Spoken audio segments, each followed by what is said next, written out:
The first time I saw him, I swore I'd rather burn alive than work for a man like that. Arrogant. Cold. The kind of man who could silence an entire room with one glance.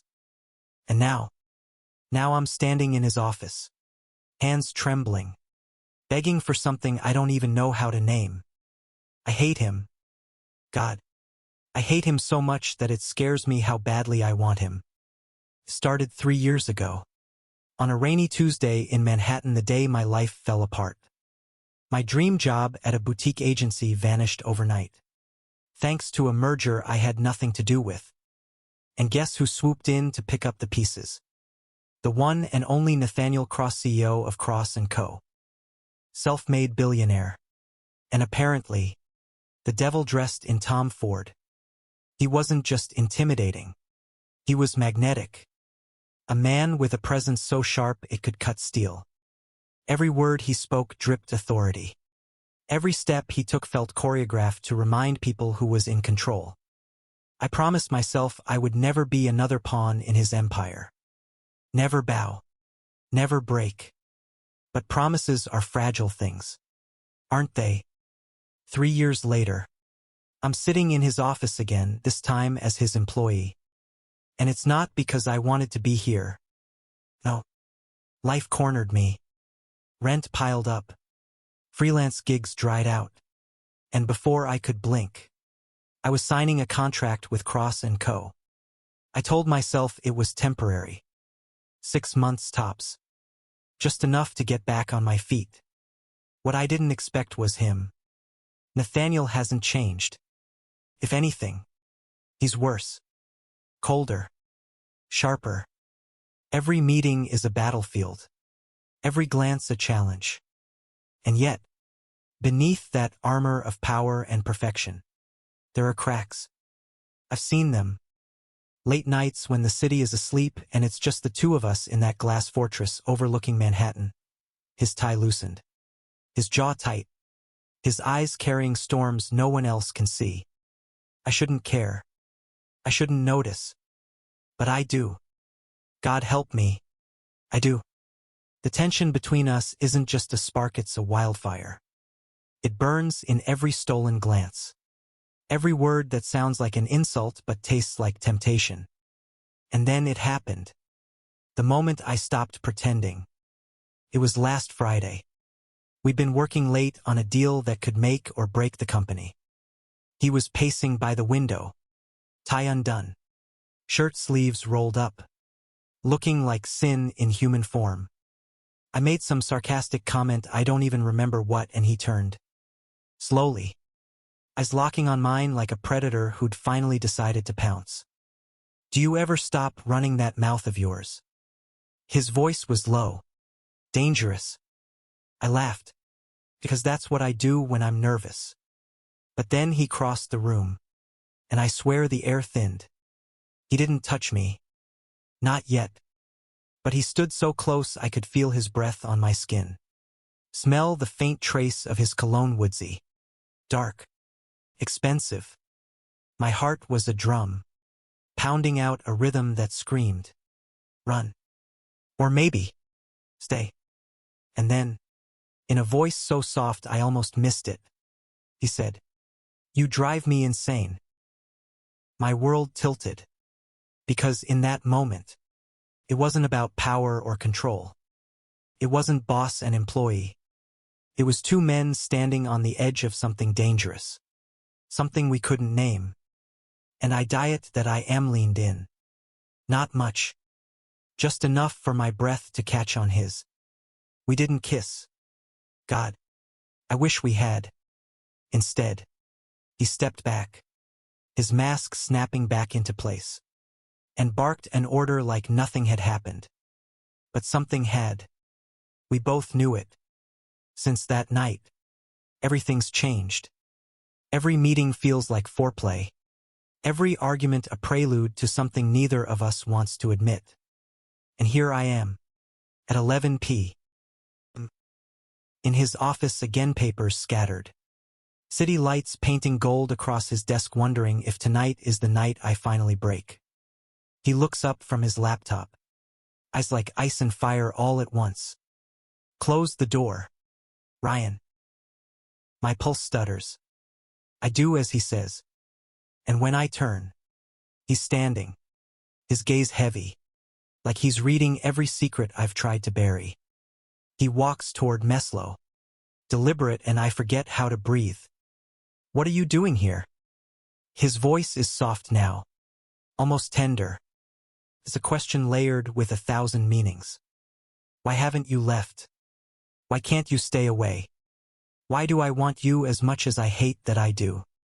I swallow hard. I needed to talk to you. About work. A ghost of a smile curves his lips, one that says he already knows the answer. No. I whisper. And that's the truth. It's not about work anymore. It never was. Nathaniel doesn't move right away. His eyes stay locked on mine. And in that endless stretch of silence, I feel stripped bare. Like every wall I've built, every defense I've clung to, has crumbled under the weight of his gaze. Finally, he speaks. Then what is it about, Ryan? My throat tightens. This is the point of no return. My heart's hammering so hard I wonder if he can hear it.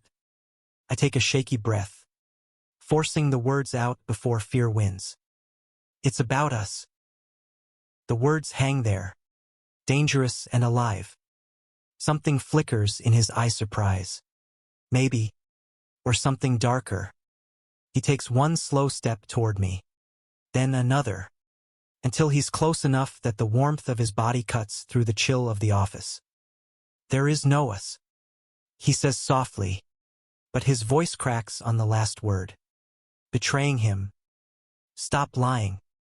My voice trembles, but I don't back down. Whatever this is, this tension, this thing between you, so you feel it too, don't you? For a heartbeat, he says nothing, just stares at me, his jaw tight, his fists clenched like he's holding the universe together by sheer force of will. And then he exhales, the sound jagged, raw. God damn it, Ryan. His hand moves before I can think, gripping my wrist, pulling me in so fast the world blurs. Suddenly, I'm against his chest, his breath hot against my ear, his heart pounding as wildly as mine. Do you have any idea what you do to me? My knees nearly give out. Then why fight it? Because, he swallows hard, his grip loosening just enough for his thumb to brush my skin, a touch so gentle it burns. Because if I start, I won't stop. The confession slices through me, sharp and sweet. I look up, meeting his gaze, and what I see there shatters me.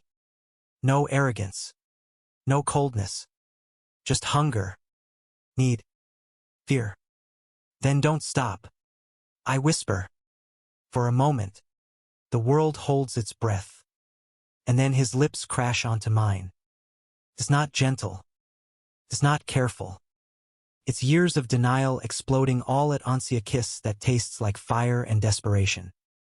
His hands are in my hair, pulling me closer, while mine clutch at his shirt like I'm drowning and he's the only thing keeping me afloat.